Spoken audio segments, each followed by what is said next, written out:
No se diga más por Top Latina.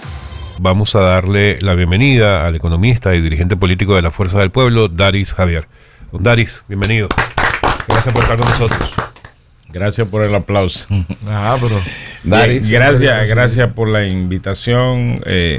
Me alegra mucho. Lo venía escuchando de esta mañana, de que abrieron con la canción de Víctor. Y aguantó. Aguantó. Sí, claro. Daris, hablábamos y tú eres parte del equipo económico de la Fuerza del Pueblo. Conoces muy bien los aspectos de esta reforma fiscal que se acaba de plantear. Y quisiera iniciar tomando ese pie de amigo porque, como bien escuchaste, recién acabamos de entrevistar a el director de Proconsumidor y hablábamos de ese aspecto. Él decía que la población no aceptó la reforma porque fue un encrispamiento provocado por la oposición. Yo no creo que sea el caso.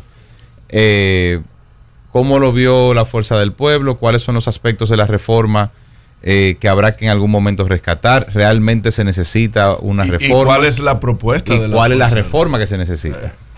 Bien. Bueno, ahí te tiré la entrevista entera. Mira, el problema es a veces cómo la gente interpreta las cosas. O sea, el tú decir que hubo un rechazo total a lo que es una reforma es tú como ponerte de espalda a lo que está ocurriendo. Entonces eso le da un sesgo a la gente de cómo interpreta un fenómeno, porque realmente los procesos de reformas fiscal y más cuando hacen énfasis en reforma tributaria, que eso fue lo que se propuso en República Dominicana, donde quiera eso tiene un rechazo. Recordamos lo reciente, la propuesta cuando Iván Duque en Colombia era presidente y se hizo una propuesta de reforma de esa naturaleza parecida, porque al final del día la gente no le gustan los impuestos. Bueno, por eso se llaman impuestos. Sí, hay que imponerlos. Exacto. No les gusta porque los impuestos son antichéveres, ¿verdad? Entonces eso hay que comprenderlo, el efecto que tiene una medida de esa naturaleza en cualquier país del mundo siempre va a tener un rechazo. No importa que si la oposición se pone al frente, porque si fuera así, cada vez que un gobierno toma una medida que tiene impacto social trascendental, entonces la oposición lo que debiera de ir corriendo, agitar y hay una respuesta. Pero hay respuestas que son muy naturales. Y en el caso dominicano, lo que pasa es que si tú analizas el contenido de la propuesta de reforma, tú te das cuenta, esta parece una reforma propuesta, hecha, pensada con los pies. Porque ¿a quién se le ocurre la genial idea de que, por ejemplo, tú dices, vamos a cambiar el ITEVI por el IVA, porque el IVA es el concepto universal del impuesto del valor agregado? Cierto, universalmente es así. Y República Dominicana, los técnicos lo entienden, lo entendemos así. Ahora bien, tú lo primero que tienes que ver la naturaleza del ITEVI. La naturaleza del ITEVI decía primero, impuesto a la transferencia de bienes industrializados, hasta ahí, sin la S. Se le agregó servicio. Eso fue en el 83, en el gobierno de Salvador Jorge Blanco. Luego, en diciembre del 87, entonces se le agregó la S para incorporar los servicios, lo que te implicaba una ampliación de la base imponible. Entonces, ya cuando desde el inicio se llama impuesto a la transferencia de bienes industrializados, está diciendo a los bienes que proceden de la industria. Luego, el servicio, ¿verdad?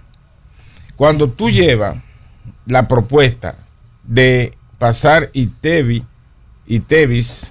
a IVA, tú estás diciendo, mira, ya no es el valor que proceden de la industria, los bienes que proceden de la industria, sino todos. Eso implica un valor agregado es tú sacar un ají morrón del campo y ponerlo afuera a vender. Exacto. Entonces, ya tú vas a pasar a una población que va a pagar de 0 ITEVIS a pagar 18 valor agregado IVA. Entonces, ellos todavía no entienden que la población descodificó eso. Eso por un lado. El otro elemento irritante es la parte del IPI, impuesto a la propiedad inmobiliaria, ¿verdad? Que en España se llama impuesto a los bienes inmuebles, ¿verdad? Entonces, cuando tú ves eso, que la gente le cambia el concepto de pagar impuestos sobre los inmuebles, que tú quieres, que la gente vaya a una iglesia a cantar por lo que hicieron. Entonces, esas son reacciones naturales para presentarte dos elementos resaltantes acá. Y yo digo, bueno, si fue la oposición o en la formulación de la propuesta, ¿por qué no se planteó modificar el sistema tributario? De pasar de un sistema regresivo, que es el que prevalece en la República Dominicana, migrar hacia un sistema progresivo. Es decir, tú vas a pasar de los impuestos indirectos hacia los impuestos directos. El sistema tributario dominicano y de la mayoría de los países de América Latina descansa en los impuestos indirectos. Los impuestos indirectos los pagan todos, los pagamos todos. Sí, claro. Y lo que menos tienen lo paga igual que el que tiene. Y a veces hasta más, porque son los que más. Y a veces hasta más. Entonces, yo pienso que la reforma era la oportunidad de hacer ese giro gradual, porque tampoco violento, a un sistema tributario de carácter progresivo. Eso es lo que yo veo que desde el gobierno no han entendido, de que la población, cuando se le sobrecarga de impuestos, entonces la población a donde quiera reacciona. No hay que ser, para eso tú no tienes que ser un experto en logaritmos, ¿verdad? Para tú saber que hay una respuesta automática, que eso no tiene que ver con oposición ni grupo organizado. Hay una naturalidad con que responde, y todo el que ha trabajado técnicamente estos temas sabe que eso se puede producir. Pero de cara al 28, por ejemplo, yo entiendo que el ejercicio que hizo la oposición, de hecho el mismo Leonel Fernández, que es una opción de poder, ni Dios lo quiera, de criticar de frente algo que él, en caso de ganar, ni Dios lo quiera, va a tener que enfrentarlo. Si te lleva de máximo, va a tener que enfrentarlo, porque el país, sí se ha hablado y todos los economistas han colegido de que es imperante una reforma fiscal. Entonces, satanizar algo que posiblemente tú te tengas que enfrentar a ello. Mira, Máximo, los calificativos que usaste es una voluntad que yo te respeto, ¿verdad? Eso es una voluntad y uno no puede. Este es un país creyente, pero no digo ni Dios lo quiera. Sí, pero es una voluntad, un deseo. Mira, es que los procesos de reformas, cuando tú lo planteas, tú tienes que verlo en el contexto interno y externo, ¿verdad? En la situación actual, nosotros, ¿qué es lo que acabamos de hacer? Salir de una situación pandémica. Entonces tú vas con esa agitación que hasta tuvo ciertos momentos que psicológicamente presionó a la gente, de ahí que vinieron la gente violando incluso los lugares, los espacios de diversión que estaban prohibidos en ese momento. La gente lo violó porque la gente se desespera. Todavía el residuo de eso queda en la psique de la persona. Entonces tú meterle violentamente un contenido tan fuerte como es esa propuesta de reforma, no era para celebrar. No era para celebrar. Y te digo aún más, las reformas, tú dices, yo digo, veo a la gente diciendo necesario. No todos los economistas dijeron que eran necesarios. Los defensores de la propuesta dijeron que era necesario, incluso sin argumento. Pero bien, tú puedes plantear una reforma de carácter tributario o fiscal, porque al final del día el problema es que lo cargaron, lo hicieron descansar mucho en aspecto tributario y no en el gasto. Entonces, tú puedes plantearte una reforma, digamos, paulatina, ¿verdad?, diferida hacia futuro. Tú la puedes plantear. Ahora, ¿qué es lo que las justificaciones que están en el contenido de la propuesta? ¿Qué es lo que te dice? Necesitamos tanta suma de dinero, 122,000 y tantos de millones. Entonces, si tú dices, se produjo esa necesidad, ¿dónde está el origen de la necesidad? Entonces, cuando nos vamos hacia atrás, cuando revisamos los datos, entonces encontramos un exceso de gasto por encima, ¿verdad?, de lo que el país podía aguantar en ese momento. Entonces, por eso, en la interpretación de una propuesta tenemos que buscar las causas que la provocan, causas, y medir las consecuencias. ¿Y qué ocurre? Que el gobierno la plantea y entonces justifica, hace justificaciones diciendo, bueno, mira, tenemos que plantearnos más recursos hacia los ayuntamientos. Yo te digo, sí, para una ley de ayuntamiento, y la ley de ayuntamiento dice tocarla, ¿verdad? 2, vamos a hacer un tren de carga a San Cristóbal, ¿verdad? Sí. Pero ¿a dónde está el estudio de factibilidad? Para ponerte casos. Entonces, todas esas cosas, cuando la gente lo está mirando, la gente va a reaccionar. Porque la gente no está obligado a aplaudir toda la propuesta que haga el gobierno. Jamás. Tú puedes hacer una propuesta de reforma diferida. Tú puedes hacer una propuesta. Escalonada, te refieres. Exacto. Y ese diferimiento de esa propuesta va a ocurrir. ¿Por qué? Porque tú no le puedes, digamos, hacer una propuesta tóxica. Ya el tema de la reforma fiscal se retiró. Ya pareciera el gobierno anunció que no habrá un nuevo proyecto. No dijo en cuánto tiempo, pero al parecer, o sea, es ilimitado ese plazo. Pareciera que no existe la voluntad de parte del presidente de presentar un nuevo proyecto ni ahora ni más adelante. Entonces vamos a dejar eso a un lado y vamos a hablar de la reforma constitucional. Ayer se promulgó la nueva constitución. Se proclamó la nueva constitución, la número 40, históricamente hablando. ¿Alguna preocupación de ustedes con respecto a lo que se incluyó dentro de la reforma? ¿Por qué razón la oposición o mejor dicho, los representantes de la Fuerza del Pueblo no asistieron a un acto como este? No es de alguna manera un tema, es irresponsabilidad, es mezquindad. ¿Cómo se le puede llamar a eso? Bueno, jugaron su rol. Jugaron su rol en el entendido que, primero, la reforma, yo he escuchado, incluso ustedes esta mañana presentaban los titulares de los medios. Sí. Dice una nueva constitución. Eso no es una nueva constitución, porque el que sabe lo que es una constitución sabe que el contenido de la constitución del 2010 está ahí. Bueno, se modificaron 11, creo que fue José Gregorio, sí, 11 artículos, ¿verdad? 11 sí, artículos no definen una constitución, y mucho menos en los elementos que se hicieron. Ese es el problema que tiene la Fuerza del Pueblo.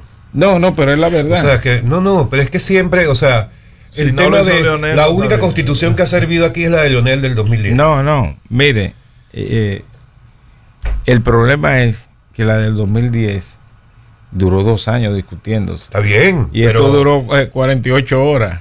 Está bien. Pero ha sido lo que haya al final yo voy a un restaurante. Pero puedo explicar lo que usted me dijo que le interprete. Claro, pero yo si usted quiere, yo le pregunto, porque no lo puedo dejar hablando solo. No, lo que pasa es, usted me pidió mi opinión. Claro. Y yo le estoy dando la mía. Ok, ya, bueno.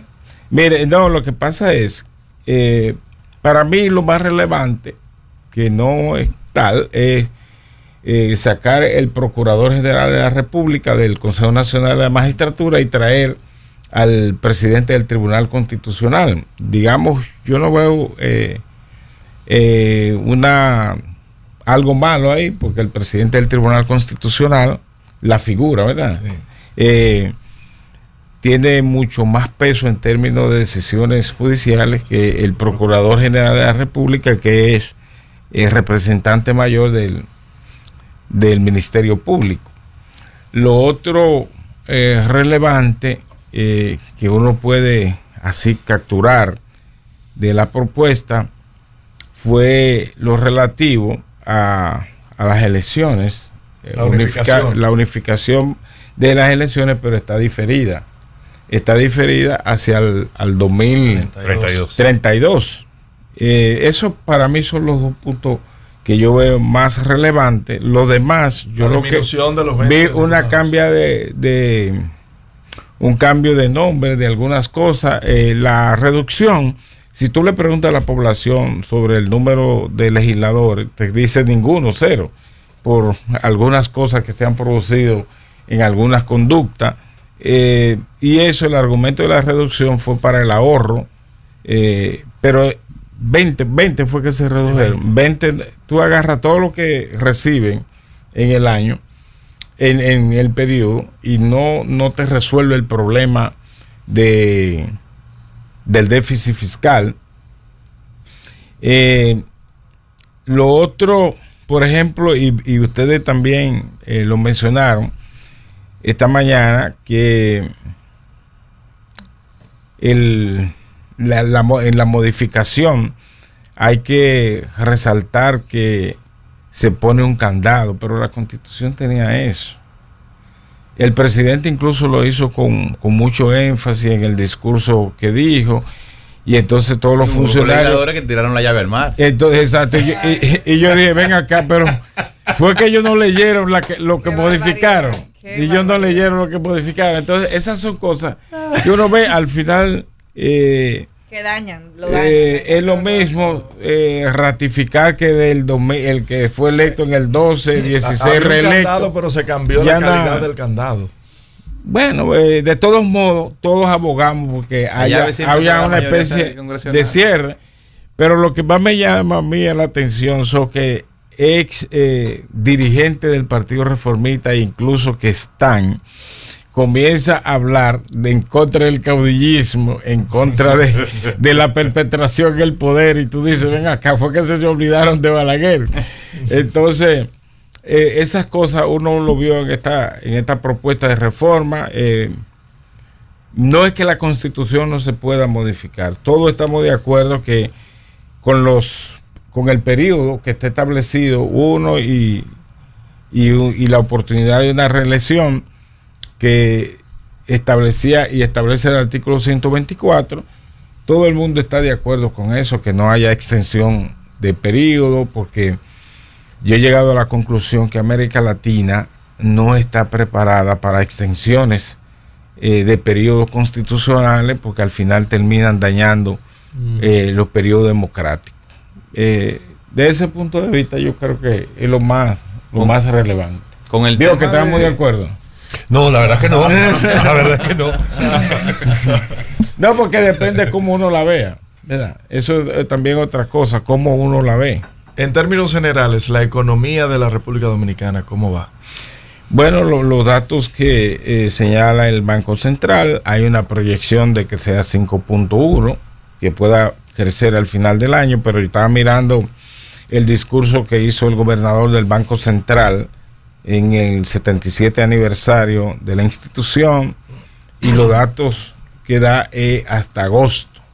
Hay un mes importante que es septiembre, hay otro mes importante que va a tener un efecto de todas estas discusiones, que es octubre. Y entonces, como su nombre lo indica, son proyecciones. Vamos a ver cómo concluye el año. De todos modos, si concluye en 5.1, perfecto, eso es plausible, pero lo que está girando alrededor del patrón de crecimiento normal que tiene la economía dominicana, que es 5.1, 5.2, nada extraordinario. Y bueno, que ojalá así sea, que los sectores de la economía, la actividad económica se siga reactivando, porque nos beneficiamos todos al final del día. La economía no es algo en particular de nadie.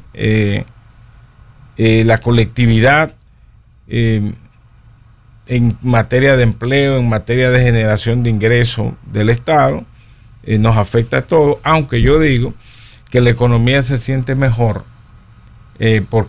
cuando cada uno individual se toca la cartera, que era lo que decía en José Gregorio, entonces tú entiendes mejor la economía, la inflación. Entonces vamos a ver cómo esto, el mes, el cuatrimestre, septiembre, diciembre, cómo los datos del Banco Central pueden coincidir con la proyección. Lo único que en todos los informes que publica el Banco Central, la primera variable que te dispara es el crecimiento de la economía, y la dijeron de manera tangencial, aterrizada, no la relevaron. Eso me llamó mucho la atención. ¿Usted sabe qué pasa cuando Anabel entra a cabina? Queremos terminar. No se diga más por Top Latina.